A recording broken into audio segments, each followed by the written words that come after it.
Bangladesh, a country where 90% of the people are Muslim. A country filled with Islamic history and heritage. However, Islam is under attack in Bangladesh. The current Awami League government, it appears, is determined to remove Islam from the public sphere in Bangladesh.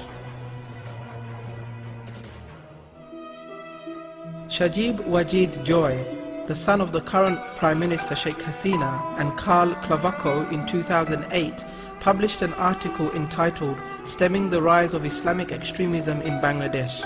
This article appeared in the Harvard International Review, where they argued that in the last 5 years, the purchasing of burqa has risen by 500%. The Awami League government must come to power to stop the selling of burqa in Bangladesh. After coming to power, this is what the Deputy Speaker of Bangladesh's Parliament, Shaukat Ali, is on record saying about the burqa.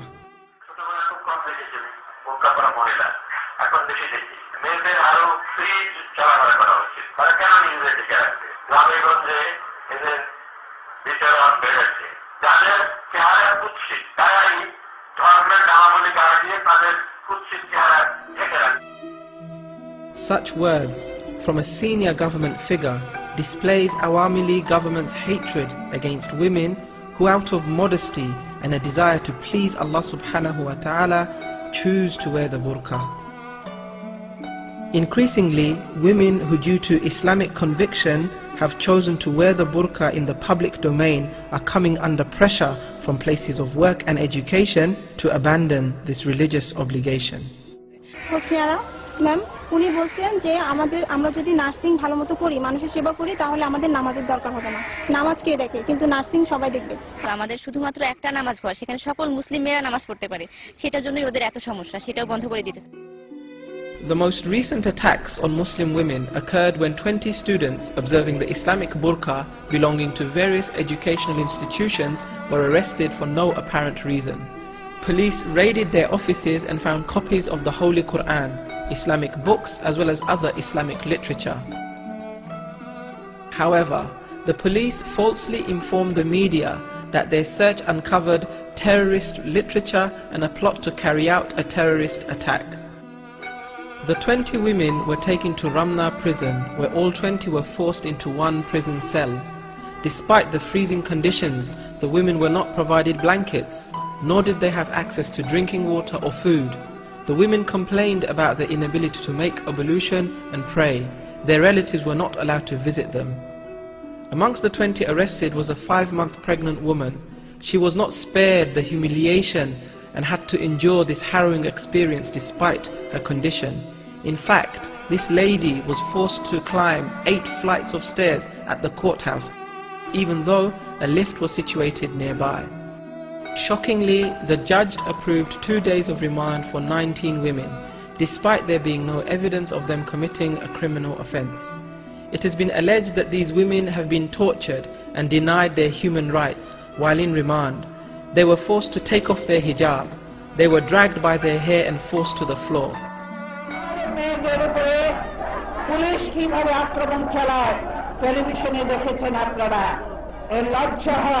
যে আমরা কোন দেশে বাস করছি, দেশের প্রধানমন্ত্রী মহিলা, অথচ এই মহিলাদের উপর কিভাবে নির্যাতন হয়। কয়েকদিন আগে দেখেছেন কতজন মহিলাকে ধরে নিয়ে গেল, প্রাপ্তবয়স্ক 16 জন মহিলাকে, প্রাপ্তবয়স্ক মহিলা, তাদেরকে ধরে নিয়ে গেল। ধরে নিয়ে যে শুধু ক্ষান্ত হয় নাই, তাদেরকে রিমান্ডে নিয়েছে, তাদেরকে অত্যাচার চালাচ্ছে। আমার দেশের মানুষ আমার মায়ের উপরে এইরকম নির্যাতন করছে, এই জন্য কি আমার পিতামহ প্রাণ দিয়েছিলেন মুক্তিযুদ্ধে? এই জন্য কি আমার পিতা মুক্তিযুদ্ধ করে একটি দেশ স্বাধীন করেছিলেন? This unjustified arrest of Muslim women saw the women's rights movement and various other human rights organizations call a protest meeting at the National Press Club. 20 জন ছাত্রীকে যারা ধরে নিয়ে কাশিমপুর কারাগারে রেখেছে, তারা জন্মগতভাবেই তারা পর্দানসীন, অথচ তাদেরকে বোরকা পরতে যাচ্ছে না, তাদের বোরকাগুলি নিয়ে নেওয়া হয়েছে। যারা বন্দিত্ব জীবন যাপন করছে ওখানে, তারা নিজেরাও জানে না কি তাদের অপরাধ। আর আমরা যারা তাদের জন্য আজকে উৎকণ্ঠায় ভুগছি, বিচলিত আছি, আবেগাহত অবস্থায় এখানে সমবেত হয়েছি। তারাও জানতে চায় কি তাদের অপরাধ।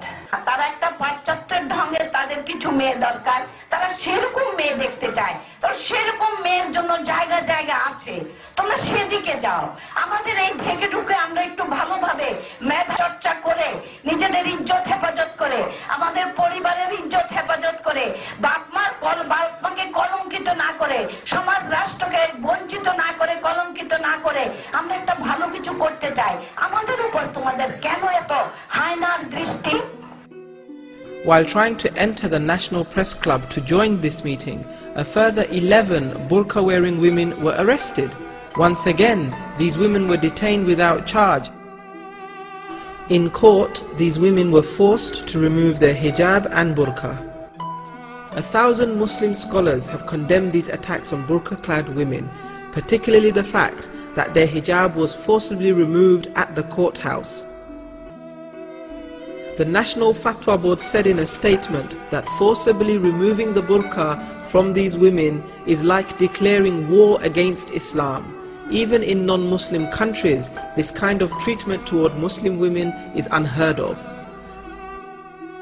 Attacks on Muslim women observing burqa has revealed the hatred that the Awami League has for Islam. Their actions has been condemned by political, religious and community leaders across the country. The Awami government must stop attacking Muslim women who choose to wear the burqa. They must end their attack against Islam and Muslims. All those who love Bangladesh must rise in opposition to their current policies. May Allah subhanahu wa ta'ala remove oppression and injustice from our beloved country and enable its people to establish Islam in all aspects of their lives.